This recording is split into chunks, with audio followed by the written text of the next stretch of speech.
राहुल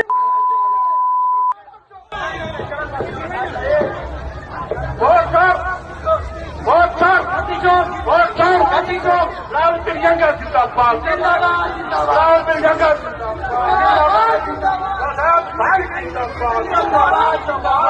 भाई जिंदाबाद, भाई जिंदाबाद।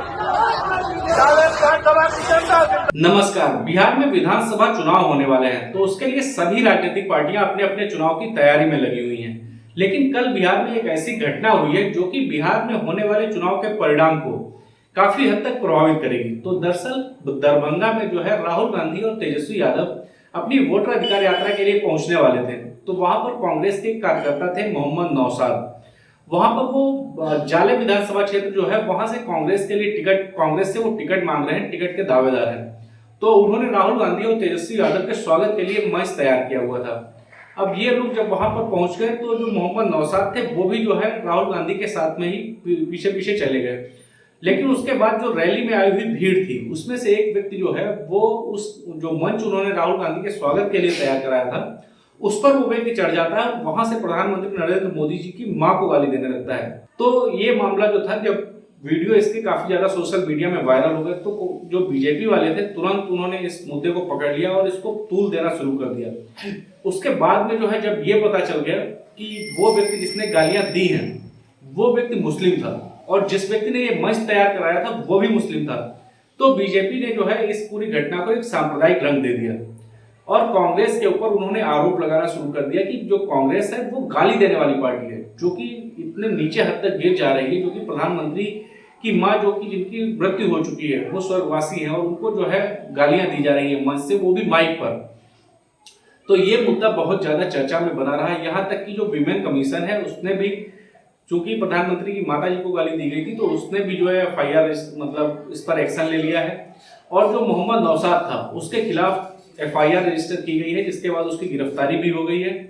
और अभी जो है नीतीश कुमार से लेकर के प्रधानमंत्री मोदी जी, अमित शाह और अन्य सभी जितने भी लोग हैं वो सब एक्टिव हो गए हैं और इस मुद्दे को बढ़ा चढ़ा करके प्रस्तुत किया जा रहा है कि जब ये घटना हुई तो जो कांग्रेस के समर्थक थे उन्होंने कवर करने के लिए, मतलब उन्होंने ये कहने की कोशिश की, उन्हें शायद हो सकता है ऐसा लगा भी हो कि ये जो व्यक्ति जिसने जाकर के मंच से गाली दी है हो सकता है ये बीजेपी ने ही प्लांट किया हो, मतलब कि बीजेपी के द्वारा लगाया हुआ ही व्यक्ति हो जिसने इस तरह से पहले गालियां दी हो वहां पर जाकर के, मतलब कि बीजेपी ने जानबूझ करके अपने ही नेता को गाली दिलवाई हो। तो कांग्रेस का जो IT सेल था उसने मध्य प्रदेश का एक व्यक्ति था नेक मोहम्मद रिजवी, जिसका नाम मैंने पहले ही बताया था कि आप ध्यान में रखना। तो ये व्यक्ति जो था मध्य प्रदेश का है और इसका चेहरा, जिस व्यक्ति ने गाली दी है दरभंगा में जिसका नाम है मोहम्मद रिजवी, उसका और इसका चेहरा मिलता जुलता है और इसका नाम भी चूंकि मिलता जुलता है। जो मध्य प्रदेश का व्यक्ति है उसका नाम है नेक मोहम्मद रिजवी और जिसने गाली दी है उसका नाम है मोहम्मद रिजवी।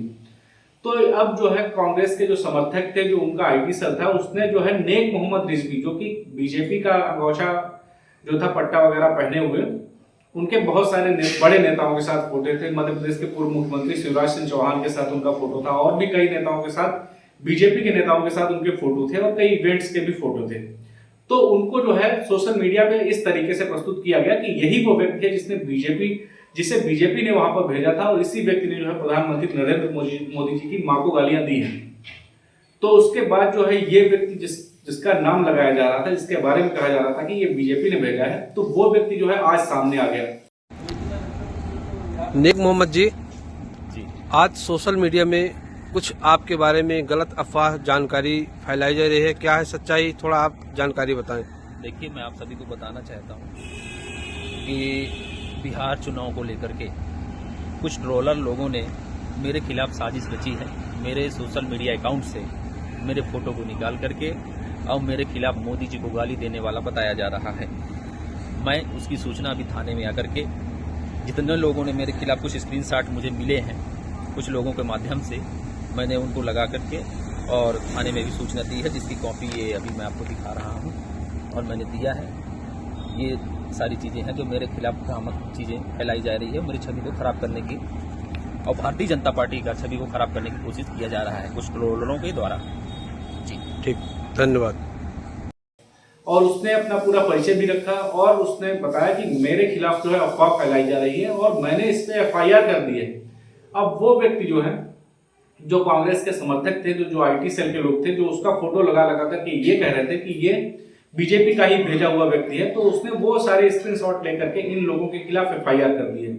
अब जो कांग्रेस के समर्थक थे वो भी इस मुद्दे पे फंस गए। तो हुआ क्या कि जो मोहम्मद जुबैर, जो कि एल्ट न्यूज के फाउंडर हैं, उन्होंने एक अकाउंट है नीमो यादव, जो कि कह रहा था कि ये बीजेपी का ही भेजा हुआ व्यक्ति है। तो एल्ट न्यूज ने ये चेक किया होगा कि ये व्यक्ति जो है नहीं, वो व्यक्ति जो है नहीं है, ये अलग व्यक्ति है जिसने गाली दी, और जो एमपी वाला व्यक्ति है वो अलग व्यक्ति है। तो उन्होंने कहा कि आप जो है अब सावरकर बन जाओ। नीमो यादव को मतलब ये कहा, क्योंकि नीमो यादव ने गलत जानकारी प्रस्तुत की थी, तो कहा सावरकर बन जाओ। इसका मतलब था कि अब आप माफी मांग लो कि मुझसे गलती हो गई है।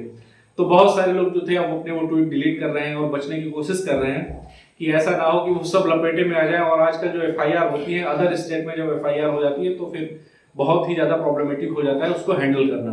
तो यही होता है कि जब कोई व्यक्ति राजनीतिक जिसकी समझ ना हो, उसको ये नहीं समझ पाता है कि जो वो बात कह देगा तो उसका परिणाम क्या होगा, चुनाव में उसको किस तरीके से इस्तेमाल किया जाएगा। ये तो वो व्यक्ति था, ये जो व्यक्ति है जिसने गाली दी है, इसके बारे में मैं बताना भूल गया कि ये व्यक्ति एक सामान्य व्यक्ति है, ये किसी पार्टी का कार्यकर्ता नहीं है। ये एक पिकअप चलाता है, जो कि एक ड्राइवर है, मतलब डेली वेज ड्राइवर की तरह काम करता है। वो अपनी पिकअप है उसके पास, वही चलाता है। लेकिन रैली थी तो ये रैली में इसको बुलाया गया होगा और ये वहां पे पहुंच गया, और पहुंचते पहुंचते ये जो है मुख्य नेताओं के वहां से जाने के बाद जो है मंच पे ही चढ़ गया और माइक लेकर के वो सीधे प्रधानमंत्री जी को गालियां देने लगा।